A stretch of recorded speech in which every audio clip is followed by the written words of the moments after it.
ete bozali ebele liboso ya bikando eke mpona kolanda émission lobela biso une émission sociopolitique biso tozalaka na plaisir ya koyamba mpona bino bakadre baparti politique voi même bapartisan mpona kosala analyse ba question politique oyo ezali koleka na mboka na biso fongo bete toyo kodeplore comportement oyo ezali koleka na mboka na biso mpona gouvernement na biso fongo bete ndeko frank jongo azalaki aleve avant-hier na entre ponga bina na pan victoire ponga bina wina plutôt na cabine na Willery. Bon, plutôt cabine na Willery, c'est enlevé par des hommes armés non identifiés. Cela va une partie politique, mais tout ça, qui on a lobby pour la coquine de Kotu, comment l'homme politique a été arrêté, bon, qui a été arrêté, mais enlevé par les hommes armés non identifiés, mais qui est une destination inconnue, qui nous sont devenus des scandales.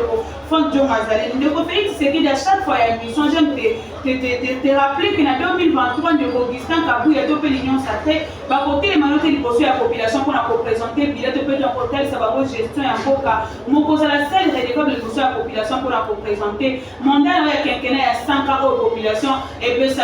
Et à cela, vous devez veiller comment vous gérez les pays. Et c'est qu'il faut veiller comment vous allez pour ça, là, vous allez comme Mamboka, pour ne pas détruire ton image, pour ne pas que vous soyez dictateur alors que vous allez dictateur de la démocratie, vous allez sur la liberté, il faut régner la montagne. C'est n'est que nous avons parce qu'il y a le qui pour parce qu'il y a un chef de l'État critique et me marquer de voir améliorer encore la façon dont vous gérez les pays. Je suis très honoré quand vous le constatez, je suis passé sur ce plateau. J'ai réussi à m'inviter dans un spécial Nathan Mayalelo. On est pour la Nabamotti, si la Basali pour la prochaine Italie actualité politique, il y a un mot cannabis. Nayambi Koto, la Lobo Konanga, Orden Roberto Kabanda, c'est Alberto Kabanda, fondé du pouvoir Ndenge Babenga Kaye, secrétaire général adjoint chargé de la mobilisation et propagande au parti PCP Mwanaboka Mbote Nayo. Mbote Mama Fido, c'est Moya Babino, c'est tout l'émission de la Bisso. Ça va Bisso bien parce qu'il permet à Bisso de s'échanger dans la population par rapport à l'actualité de l'heure et Makamotani va faire social. Et c'est tout les activités politiques dans la parti congolais pour les Congolais. On va arriver avec ça, je pense que tout va bien avec vous santé, c'est malade. Merci beaucoup. De l'autre côté, je suis avec M. Jean-Pierre Lou et Bibi Wazali, au cadre du parti résident en Europe, dans la Boka Mbotenayo. Je suis sur la vie à Monayo. Et merci encore une fois de plus de m'avoir accordé parole dans cette émission. Et c'est vraiment une émission très importante et une émission très efficace. Donc je suis vraiment béni de vos actions comme ça. Comment Bino va y étranger, la diaspora, comment vous jugez d'abord la gestion de Félix Tshisekedi? Comment vous jugez les pays de la manière dont il est géré par Félix Tshisekedi, le pouvoir actuel? Bon, quand on parle de la diaspora, moi j'aimerais vraiment épingler un point que beaucoup de nous ignorent parce que dans la diaspora, on englobe tout le monde. Mais au sein de la diaspora, il y a une diaspora qui a une vision de développer les pays. Alors, moi personnellement, dans ma connaissance politique et en tant qu'analyste, avec M. Chilombo, je crois que le pays a repris une bonne marche. Une allure que le pays avait déjà perdu et Chilombo, de son excellence, M. le Président, est en train de fournir un effort en fait de ramener le pays sur le rail. Fournir un effort parce que je suis diaspora, on est pour ça, les gens vous êtes venus pour gérer le pays alors que nous avons des primes pour les gens qui ont conseillé la présidence, vous avez mis la diaspora. Oui, je vais dire oui parce qu'au sein de la présidence, dans son entourage, il y a beaucoup de la diaspora, mais ce n'est pas la diaspora qui détruit le pays.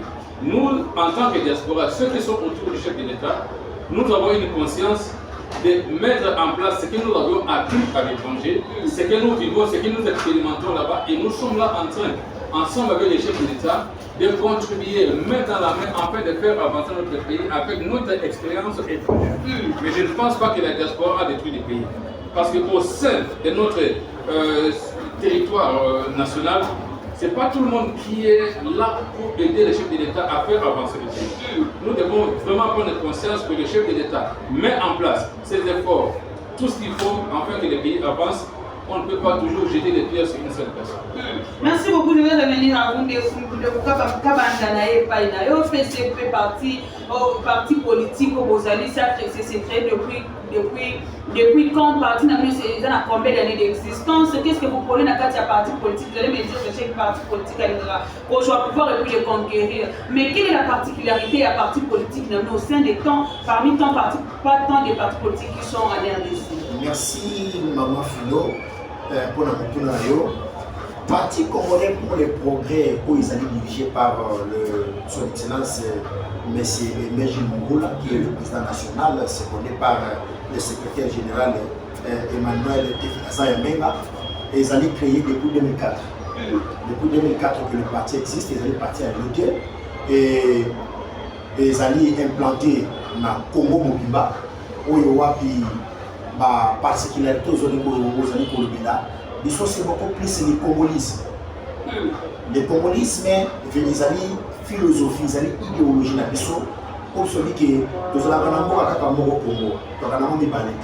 Alors, pour les Congolais, le communisme, ils allaient que et c'est lui qui a la nuance sur la langue pour la et c'est lui qui a sa maille na biso makasi na biso nuance na biso pour la Congo et va voter les mains et ça l'a bien sécurisé et ça l'a bien développé ça l'a bien construit makamunyo sur la malamu et en plus Congo tant que vous va développer et va bien construire la malamu pour la biso et le communisme ils allaient va valeur au niveau de sika nyonso membre ya parti congolais pour le progrès azali essayer aïba kusala malamu ala ki ça va valeur oyo ezali ko pesa esengo na ba nyonso azali ko kamba na kotombo la mboka et ba koki ko mona un membre ya PCPT na ba kamba vitali ba anti valeur ça c'est notre combat. Normalement t'as anti valeur qu'est-ce que vous avez déjà fait dans vos pour de la population oui le CP a fait ça aux alliés valeur mais non anti valeur pour un bon merci na mutuna wana en ce qui concerne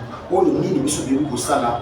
D'abord, nous allons former par rapport au Yéba, aux analytiques qui a malade, aux valeurs qui a malade. Et les membres de biso nyonso ya PCP, to Yéba kapotel et sa mamoité, mais si kayo aux alliés, ça pour l'intérêt en boka, bunda pour l'intérêt en boka, gestion de conscience à pouvoir va plus ça pour la yoté na baniga na yo, mais c'est pour l'intérêt général de la population.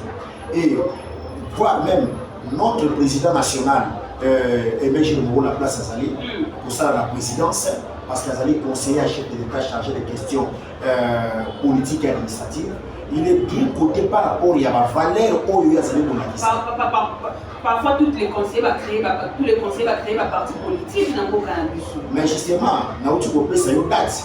Année où le PCP a créé depuis 2004. Le parti PCP. PCP, Parti Congolais pour le Progrès, est créé depuis 2004. Là, ce n'était pas connu. Comment on a eu ça la vision et votée par la population pour qu'ils aient la justement, il y a un parti qui a un master de nous avions voulu pour intérioriser la philosophie, la valeur de la mission de pas dans membre. Et tant que les membres vont comprendre, et je vous dirais que dans le cas de la PCP, les gens ne viennent pas parce que ça va 100 francs, c'est parce que nous, c'est par rapport à notre idéologie que les gens acceptent d'adhérer et rester fidèles au sein du PCP.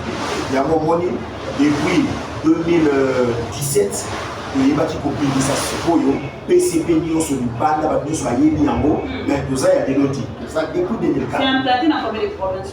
Ils allaient implanter dans jusque-là 17 provinces. Il y a beaucoup de choses dans le quartier de Congo, 17 provinces. Et à l'étranger? À l'étranger, ils allaient dans Londres, dans la Belgique, ils allaient. Donc, pour preuve représentant, il y a Londres, Jean-Pierre Louis, il y a des représentants. Je vais revenir à vous, Jean-Pierre. Parti PCP commence à évoluer dans l'étranger. Comment vous avez réussi cette division? Et pensez-vous que les partis politiques, les propriétés du parti politique, l'autorité morale, si je peux le dire ainsi, a les soucis quand même de faire avancer les pays contre les diasporas? Merci Maman Philo pour notre nayo. J'aimerais rectifier un point. Nous, au sein du PCP, nous n'avons pas une autorité morale. Ah bon, bien sûr. Parce que le PCP, c'est un parti de tous les Congolais. Là, nous avons les communistes ou les compatriotes. C'est-à-dire les gens qui ont l'amour de la patrie. Voilà pourquoi nous n'avons pas une autorité morale. Nous avons un président qui est élu à un mandat de 5 ans et après, si la population, les membres sont contents de son fruit, on le reconnaît. Voilà pourquoi nous, on n'a pas de démocratie. En fait, avec les PCP en étranger, je crois que ça évolue très bien. En l'occurrence, vous me voyez moi-même en personne, Zali Awa. Donc, ça, le PCP, ils allaient autant me la partenaire. Donc, ça évolue très bien. Pourquoi? Parce que l'idéologie n'a dit ils ont comme un peuple à s'adhérer facilement, à mieux faire sa conscience d'ailleurs dans le cas du PCP, parce que nous prenons le communisme, avoir l'amour du patrie, pour les Namabélé en Boka, pour les peuple congolais, c'est comme le christianisme. Vous prenez le communisme, c'est comme si vous adoptez la proposition de Noël Tchani sur la communauté. Moi, quand vous finissez pour le communisme. Bien sûr, merci pour d'abord cette parenthèse, mais c'est pas que nous adoptons la proposition du docteur Tchani, mais d'abord, le communisme, c'est avoir l'amour du Congo, aimer le Congo, avoir l'amour de la patrie. Donc, la proposition du docteur Tchani peut ne pas engendrer tout le monde, mais peut être acceptée par certains. Voilà.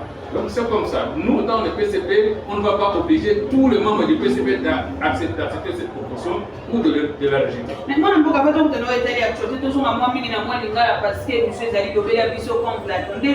Moi, je ne peux pas toujours d'abord parce que vous avez une autorité morale, vous êtes un président, à cause de la élu pour 5 ans, ceux qui parti membre et parti c'est fait pour renouveler l'accord mandat. Moi je voulais savoir qui est l'initiateur et parti parce qu'il y a 5 ans. Ils allaient quand même exister au pasteur au Batinde à ceux qui ont madame pour délocaliser pour la politique de chacun, nous allons créer un parti politique et béni membre pour créer un parti. Et comment vous dites qu'il y a pour 5 ans par exemple, ceux qui sont 5 époqués à l'euro pour renouveler, est-ce que ça s'est fait dans d'autres partis politiques? Ça c'est la particularité du PCP. On les a dit particularité de la PCP, pourquoi? Parce que le parti, comme mon chef qui est à votre droite, mon SPA, notre secrétaire provincial de la République, venait de le dire, c'était un parti qui était créé par un mouvement. C'est-à-dire qu'il était un mouvement à PCP quand il a créé un parti. Voilà la différence entre le PCP et d'autres partis politiques. C'est-à-dire que PCP est au coup pas jamais. Ils ont les cadeaux de pays, le bande bandé comme ça, ils ont conduit la PCP parce qu'ils ont dit parti, ils ont appartenu à peuple commun. Ils ont famille n'engagé, ils ont monté, mais par parti, quand on a dit que nous avons parti, ceux qui les ont agi et leur ont locaté, parti et pour qu'ils voient le monde. Mais puisque la PCP de Zawana, avec notre actuel leader, notre président, son excellence Virgile Boula, donc à ce temps, ça partit dans le et tout le monde est content dans le donc nous voulons exposer tout les partis, tous les acteurs que les partis pour les nous ne sommes que des serviteurs. Dans le temps, nous sommes pour cas, pour pays, nous allons remplacer les choses pour continuer ça. Merci beaucoup. Moi, actualité dans notre condition. De Martin Fala pour déclarer vérité des urnes, de Martin Fala pour déclarer que le secrétaire a besoin de publier. Finalement, de Martin Fala se prononce pour dire qu'il a représenté dans le processus électoral en 2023 dans le Boka. Est-ce que ça lui fait en avance ou fait que c'est un dictateur au pays? Bon, merci de votre temps. Dans les cas qui sont au précédent minute, seconde, vous avez effectivement, on va me dire que c'est un ils sont dans PCP pour autorité morale.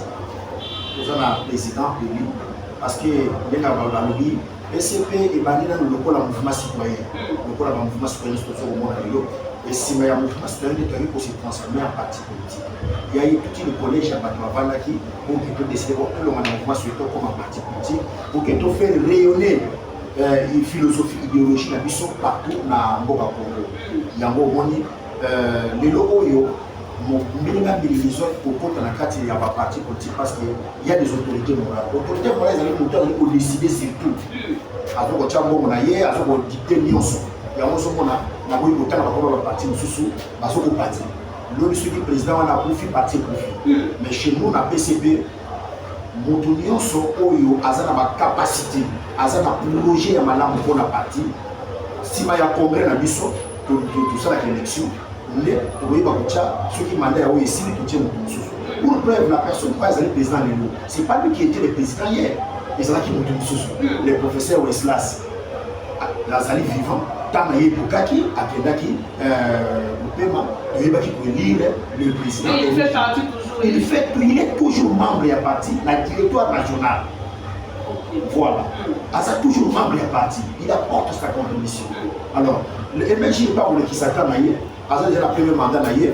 De l'accord qui est congrès bientôt. Ce qui va partir de ce décider à renouveler le mandat et à projet qu'on a représenté à cause du mandat Naye. Mais il y a un donc c'est pour l'idéal que Bisso parti est pérennisé. Et ça y a mon tuté. On va décider dans le nous, ça se passe au collège. C'est nouveau, je pense que vous allez avancer. Voilà, et nous allons avancer parce que depuis 2004, ça n'a pas porté de quoi. Alors, Nazo qui est dans le tour, on a des Martin Fayou, le acheté ponche. Je pense que c'est la démocratie. C'est la démocratie, c'est la démocratique. Nous tenons sur à une décision, on a négocié CPC, sans pour autant il va coucher les bâtons sous. Nous avons une bataille. Bataille où nous avons une élection il y a 2023. On va plutôt venir au niveau il y a parlement national et progresseur ici au niveau local. Nous avons alors hier, il y a une raison où il est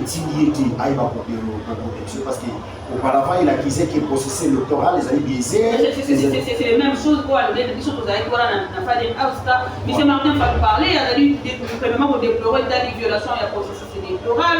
On va dire d'abord des cas d'imaginer, mais le processus est allé biaiser et puis il va découvrir pouvoir parce que vous allez découvrir union sacrée, vous allez comment il est refait, c'est dans un engagement pour changer la constitution.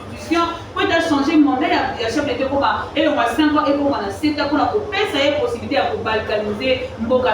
C'est ce que M. Martin va déplorer, on a regardé le fait à la pour ça c'est ça les raisons. Lobela biso, ça lobela biso. Et ça ba ça émission lobela biso. Il y a moi solo babu. Toti kaka ko kanisa la kama mabe. Bisika bakanisa mabe ça ndeko mwana mboka Félix Antoine Tshisekedi azali ataka likanisi moko te ya ko balikanisa mboka ndezo ou voir même ya ko changer constitution ezali bongo te bango bazali ko kanisa la mabe parce que mwana mboka ayebaki tant au pouvoir dans 2018 il avait une vision, il avait un plan, il y a autre de beaucoup de nango bato bango bandi ko kanisa ki élection ko zalati mais curieusement on comprend que décision gouvernement et le gouvernement sont qui na mois de décembre, tout ce qui est là.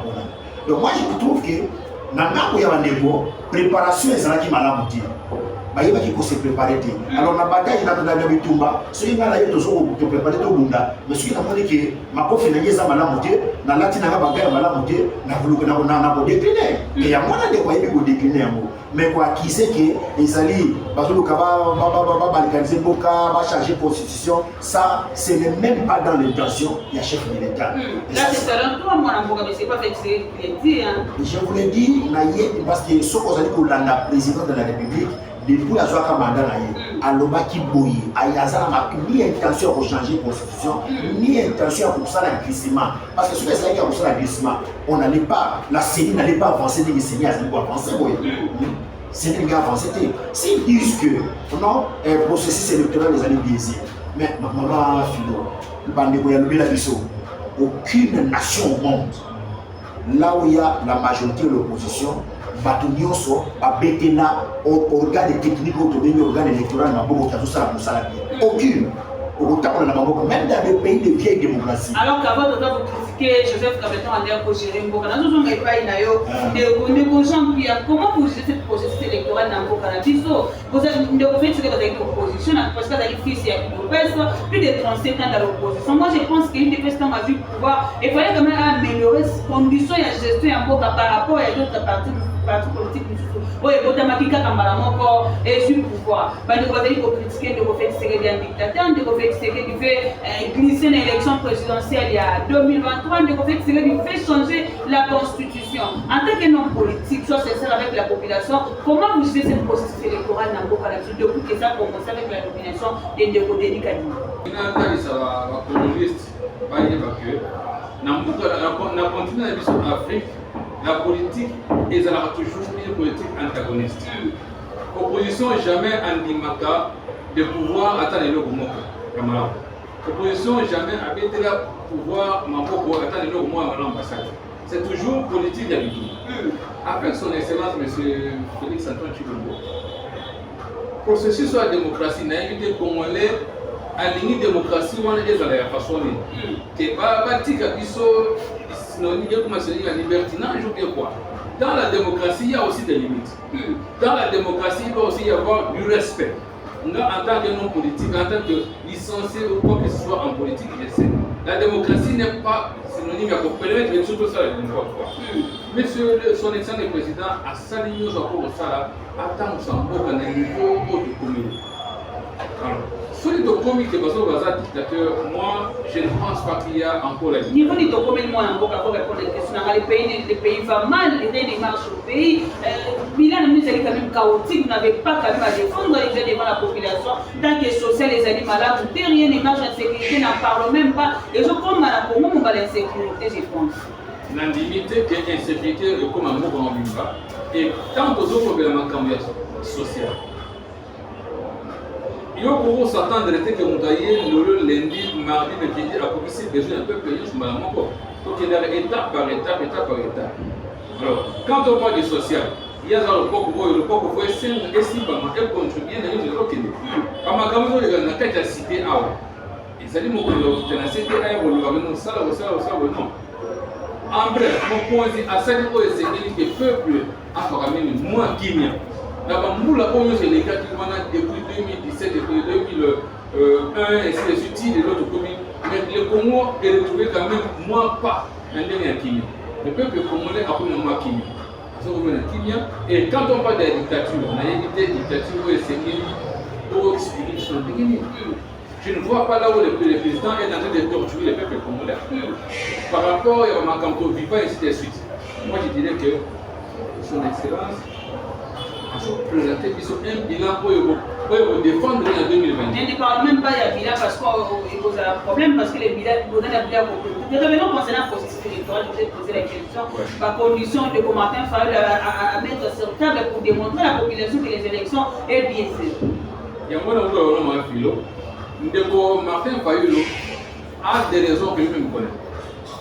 La raison pour est poussée à présenter par l'Imana parce que dans sa famille politique, oyo makuna biso éviter biso za la plante parce que ndako moninga na boke no kota makonelo ndako moninga te soni na ça éviter et la minute il y a dans l'opposition nous sommes dans l'union sacrée donc oyo les gars c'est-à-dire de défendre et de faire voir à sa population dans l'autre pays de que voilà na boy à cause de Bobo. En tout cas là moi je dirais clairement que son excellence Martin Fayulu beaucoup de respect à lui azala na amour ya mboka oyo à présenter le peuple par raison où il s'engage que le peuple est une élection au lieu de mener le peuple va désister à l'élection. Parce que le gouvernement a mis des marches et des batteries en marche en décembre 2023 au Kenya. Nous respectons la Constitution. On les a dit quand même, pour respecter la Constitution ou bien l'élection. Avec Nani de Boka, je reviens à vous toujours concernant l'élection. Tous les années, c'est moi qui ai dit Martin Fayulu, Moïse Katumbi, Delis, c'est comme si le pouvoir en place était en perte de vitesse, pour biaiser, pour aller processer les points de proposés, parce que pour les sous de procès d'abord dans le Sénat pour la arrêter. Ni des combats qui s'appuient dans la grande opposition, dans l'état d'élection. Maman Philo, d'abord le problème de Congo, ils sont à niveau de l'Union sacrée. On le voit puis parti congolais pour les Gaza, les signataires de la charte de l'Union sacrée. Pour le président, pour ceux qui signataires dans la secrétaire générale, nous allons pour bannir. Quand on voit que tout ça n'a pas été invité, je ne sais pas comment on peut être invité dans le sens où parce que les militaires représentent la population. Mais si, maman. Mais tout le bilan, on regarde les indicateurs. Tu as un indicateur en place, les lots sur le plan diplomatique. RDC Congo a salé n'a échiqué millions sortis le plan diplomatique. Oyo wapi présence ya Boka na biso ezali vraiment respecté mais tout le temps. La diplomatie fait coalition, diplomatie échouée, la diplomatie échouée quand même les pays n'avancent pas.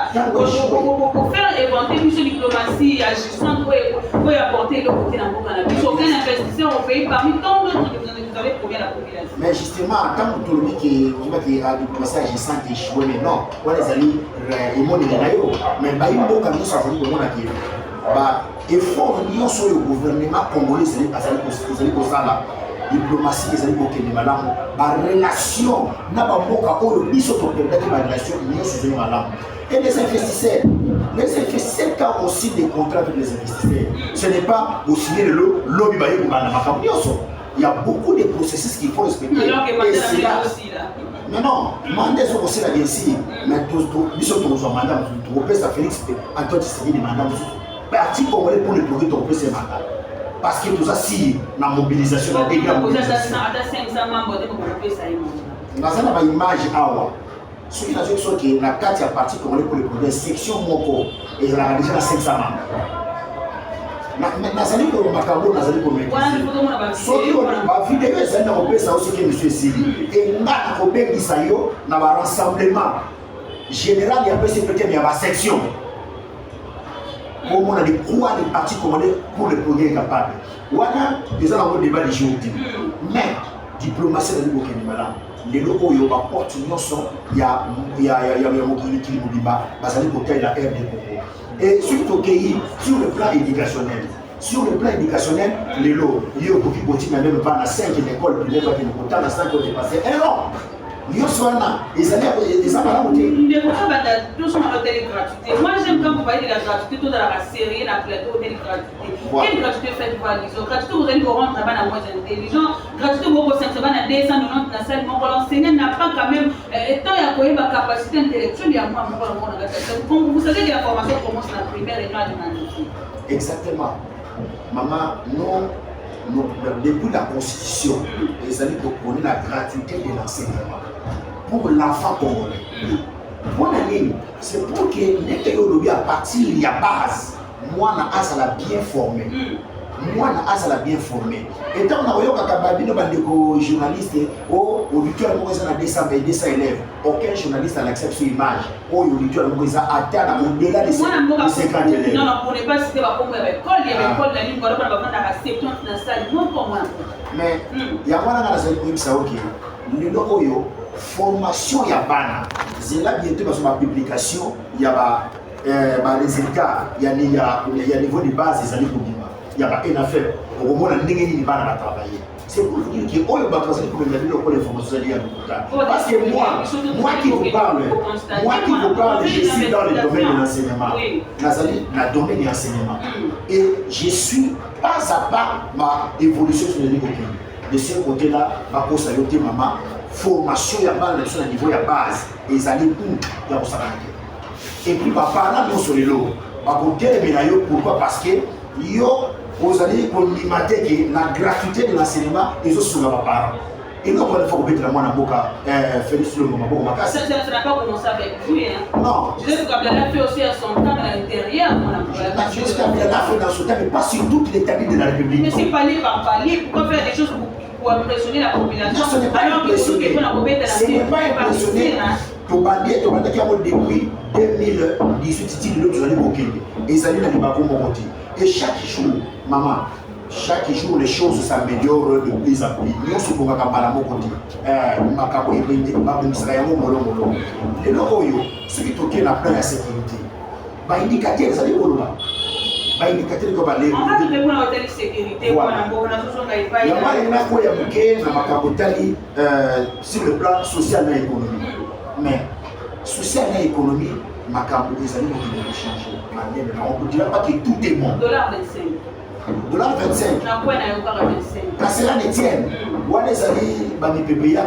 le gouvernement a mis un mécanisme en place. Je vous rassure que dans les jours qui viennent, il y a au moins un délai. C'est un petit problème qu'on va maîtriser. Le gouvernement va maîtriser. Le social, il va comprendre les années pour que les s'améliorer parce que le coup va fonctionner, va bien payer. Le retard, il a payé, ça va les soutenir. En la fonction publique, il va pour que les retraites, dignement et bientôt, la fonction publique, le gouvernement, ça les politiques, va gérer les ministres aussi de cette université, va vous compter dans tout ça là. On doit savoir que non, moi, elle a mis sur la moto. On a 10 minutes, on signale à la régie 10 minutes. Pendant qu'on a l'insécurité avec honorable, et on s'habitue à d'appeler honorable parce que vous avez des candidats députés. Honorable, pas nous par rapport à l'insécurité, mais vous avez une vision sur notre insécurité pour les capiches que vous avez dans le Congo. Après il y a mis sur le journal dans le cannabis, sur chef d'État, c'est là qui va rapport avec l'EAC de l'Ouest, qui est plus que au centre de l'Afrique de l'Est. C'est déjà violation, il y a encore aussi qui n'a pas cannabis. Les choses que vous avez demandé par sur le journal, ils sont parce qu'il va poser la tête au Canada qui doit signer avec la SAD. Trop d'accord que les chefs d'État signent avec les partenaires. Est-ce que n'est-ce pas c'est ça les liens à la balkanisation en sécurité? Merci Mathieu pour la question. Les efforts ne peuvent pas être cause de la insécurité pour la sécurité. C'est tout à fait normal. Si on a des quand on a des Cameroun, si on a des souvenirs pas naïo, ça passe dans et certains de ces accords, que les chefs d'État ne peuvent signer des accords. Tout ça déjà pour nous. Tout ça déjà n'a pas organisation. Et c'est les chefs d'État qui nous ont amenés. Non, tout n'est pas stratégie pour les choses. Mais ce qu'on a dit, histoire, tout ça déjà pour nous. Mais les chefs d'État n'ont fait que nous. Ce n'est pas lui qui nous a menés. Ye ayo landa makambo esengeli atali ba intérêt qui oyo mboka na biso Congo eza na ngo esengeli réclamer kuna. Alors nandi kambu ya ko isuni ke aji ba faire usuna biso ya usuna eza nde na libela shopping na yo za malamu. So ina yo oselo ke no ngapuna ngota molate ya ko usuna na to balo bana. Ya ko benga yo to ba capacité. Et so ina no to yo na atena ya ko bana ko sena yo côté. Et dans ce sens-là, nous travaillons en collaboration. Un système de complémentarité. Mais il y a des échanges qui n'est pas des alliés occupés, nous voyons qu'on combattre dans la partie est et en Canabiso, mais on continue beaucoup faire mon colonie sur mon abord alors que puis nous avons ces régions qui va 60 anniversaire au monde tapage et en bon c'est l'ennemi. Non, vous savez, au Congo vous allez monter aux amours mais à part aux amours vous avez droit à la vie privée. Qui demande aussi beaucoup de retenir. Donc au Congo de la na kati na ndako mutito ke na uluka ba sujet ya ko takineyi nzamba pa ngoli ya ko isi mula wana 60 ans il y a des quoi le merci c'est pas ça qui est à la base de la destruction au Congo mais les premiers ne doit pas être un sujet toujours que on continue pour l'instabilité. Le chef de l'État a fourni un effort que le lot Bunagana est toujours sur les territoires congolais. C'est grâce au chef de l'État que Bunagana reste toujours un territoire congolais. C'est tout ce que le Congolais doit retenir. Et jusque-là, le chef de l'État ne s'est pas encore lassé à l'éviter, à se fatiguer, jusqu'à ce que vous allez voir que nous tous, même dans la quotidienne, parce que la première des choses qui était importante, c'est de garder Bunagana dans le territoire congolais. Et le chef de l'État l'a fait. Voilà. Je dois bien applaudir les nous avez promis que ceux qui ont réussi pour éradiquer la sécurité totalement la partie est, il y a beaucoup de choses qui ont réussi au mandat d'AFD. On est à 6 mois à faire un mandat de offensive pour aller aux élections. Pensez-vous que les chefs d'État ont essayé d'amener quand même la paix à l'est du pays, toujours à l'est des élections, à l'est du pays, peut-être réussir un mandat d'AFD. Il est fait. Il a confiance à son excellence de ce président. N'a pas capacité à n'a pas fort à salir déjà quand on a dit nous avons dit avec lui il y aura la paix totale. Merci beaucoup. Mais on va retour il y a Joseph Kabila sur la scène politique. Est-ce que vous avez déjà un problème de tel processus électoral dans mon cannabis? Joseph Kabila qui va s'adresser bientôt à la population pour expliquer, pour s'excuser devant la population congolaise de Félix Tshisekedi. Bon, c'est la démocratie, hein. Constitution c'est la démocratie qui nous soit bon, personne ne va le dire, c'est à nous de voir. Il a dirigé pendant 18 ans, il bon, il y a ça qui est ça, il a eu beaucoup à faire. Non, si c'est sécurité. Vous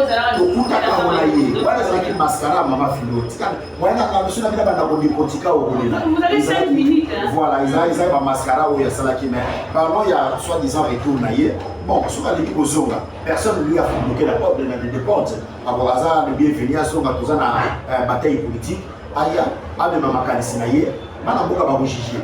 Bana boka ba juger. La malade de comment comme ici moi ba ce qu'on m'a dit moi soyo akabwana kina yo atika kiyo aye kozongela avec na limina na ye koseko bolini sina zongela yo faut que tout na bosala kinini ouais les discours ya zongo kwa kena ngo bien aye ba bino l'homme congolais te mener le conflit l'homme congolais na musika ndaya pendant 18 ans ye ba l'homme congolais te mama tozoko sana tika ko mama fille par rapport à l'insécurité moi na mboka 6 mois ya fin ya mondala bino je vous rassure mama fille bandi ko ya lobela biso je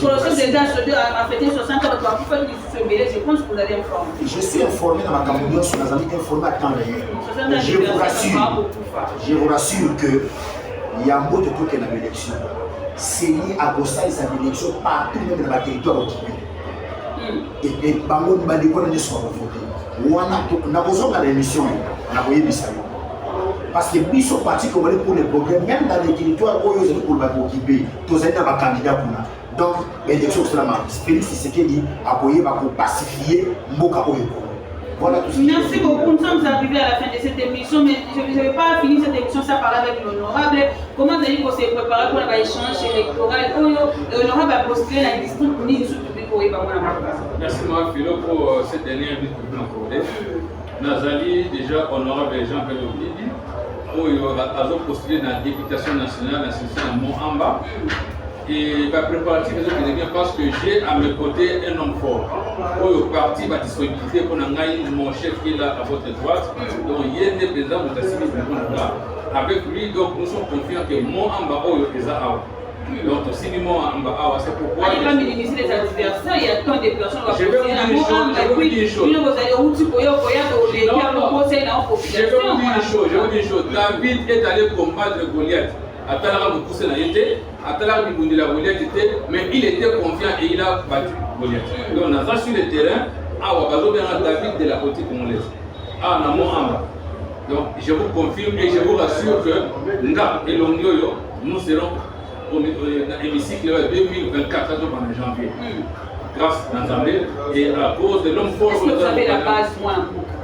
Mon chef est là, vous aurez les images. Ce n'est pas le chef qui postule, mais c'est vous qui postule la députation. Parce que c'est lui qui est le directeur de mes activités. Si vous êtes d'accord, dimanche, il y a quelque part où chef va inviter le moi, j'aime voir les images et notre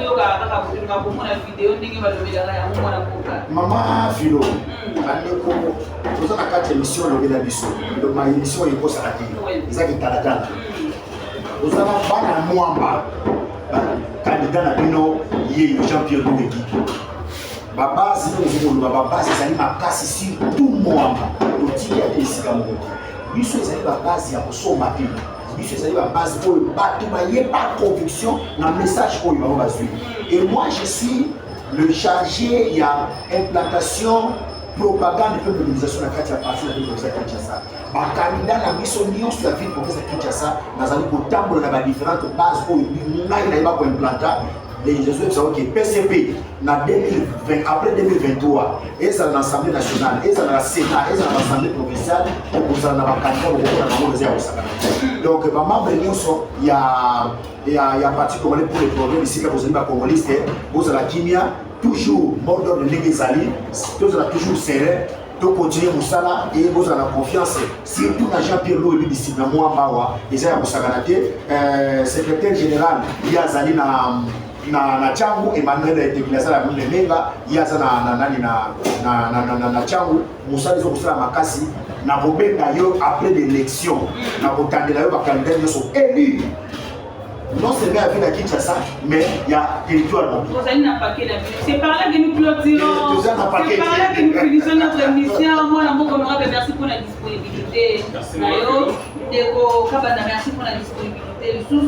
C'était un plaisir pour moi de recevoir Odène Roberto Kabanda Ouazali, qui est fondé du pouvoir Ndeli Boboka Congo, à la secrétaire général adjoint chargé de la mobilisation et propagande du parti PCP, Ouazali, Parti Congolais pour les progrès. Et pour les gens qui pour la même chose, honorable Jean-Pierre Loubeki, Ouazali, au cadre du parti résident en Europe aye ko postuler pour na ko bima député na mo amba pour na ko sala hôtel souffrance ya population parce que azali mutu avanda na base comme vous le savez azali mutu avanda na base ayi passe ya mo amba e alingi te akoma na sika na ko décider tia rapide pour na ko faire avancer district ya mo amba. Merci beaucoup l'équipe poste accompagnera mon colonel sur la émission de commencer na sima ya caméra papa Gaspard na montage de ko trésor ya na réalisation papa Botina avec Alphonse Loese Wato.